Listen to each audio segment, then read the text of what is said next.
Top quality और consistent performance के लिए सिर्फ सिल्वर पंप नाम याद रखना। ભારતીય સંત સમિતિની બેઠક મળી વક્ફ સંશોધન બિલને હિન્દુ સંતોએ વધાવ્યું।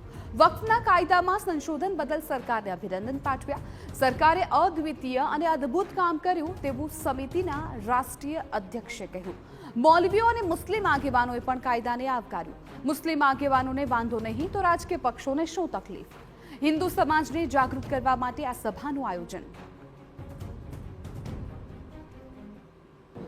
कुछ लोग जो मुस्लिम समाज की ठेकेदारी लेके चलते थे वो कहते ऐसा हो जाएगा, हिंदुस्तान में तूफान होगा, आग लग जाएगी।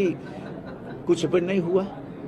क्यों कि मुसलमान में ही कुछ लोग ऐसे हैं जो जागरूक है कि ये कानून आवश्यक था और ये सरकार ने हिम्मत की।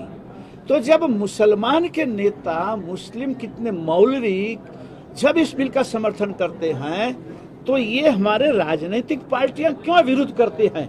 ये सबसे बड़ी समस्या, बड़ा प्रश्न है कि भाई तुम्हारा तो कुछ लिया नहीं। तो अखिल भारतीय संत समितिना राष्ट्रीय अध्यक्ष जगतगुरु केवल ज्ञान पीठाधीश अविचल देवाचार्यએ જણાવ્યું હતું કે આ બિલથી જરૂરિયાતમંદ મુસ્લિમોને લાભ થશે તો સંસ્થાઓ દ્વારા થતી ટેક્સ ચોરી પણ સામે આવશે। તેમણે જણાવ્યું હતું કે રામ જન્મભૂમિ મંદિર દ્વારા સરકારને ટેક્સ પેટે 400 કરોડ રૂપિયા ચૂકવાયા। કેન્દ્ર સરકારને મળતી ટેક્સની રકમમાં 25% ફાળો હિન્દુ મંદિરોનો છે, જ્યારે 39 લાખ એકર મિલકત ધરાવતું વક્ફ બોર્ડ ટેક્સ રૂપે માત્ર 1.5 કરોડ રૂપિયા જ ભરે છે।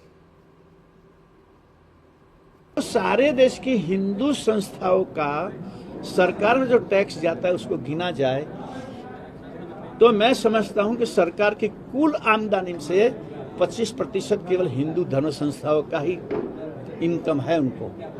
उसके सामने वक्फ बोर्ड की प्रॉपर्टी कई लाख एकड़, कई तरह के माहौल, कई तरह के कमर्शियल एकम और तभी 1.5-2 करोड़ भी उनकी ओर से टैक्स नहीं मिलता सरकार को। તો અમદાવાદ જગન્નાથ મંદિરના મહંત દિલીપ દાસજી મહારાજે પણ વક્ફ સંશોધન બિલને વધાવ્યું છે।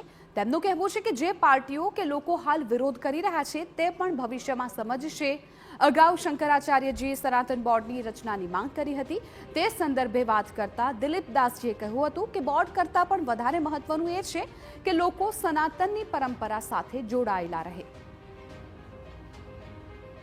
બોર્ડ ને એ બધું તો એક નિર્ભરિત વસ્તુ છે, કાલ બને પછી પાછું એ થતું હોય। એના કરતાં આપણે જે સામાજિક રીતે જે હિન્દુ સમાજ, આપણો ભારત દેશ એક હિન્દુસ્તાન આપણું ભારત માતાનું અને હિન્દુ સમાજનું ગૌરવવાળું છે, એ આપણે હિન્દુ સમાજ અને સનાતનની પરંપરામાં બની રહે એવું અમે માનીએ છીએ।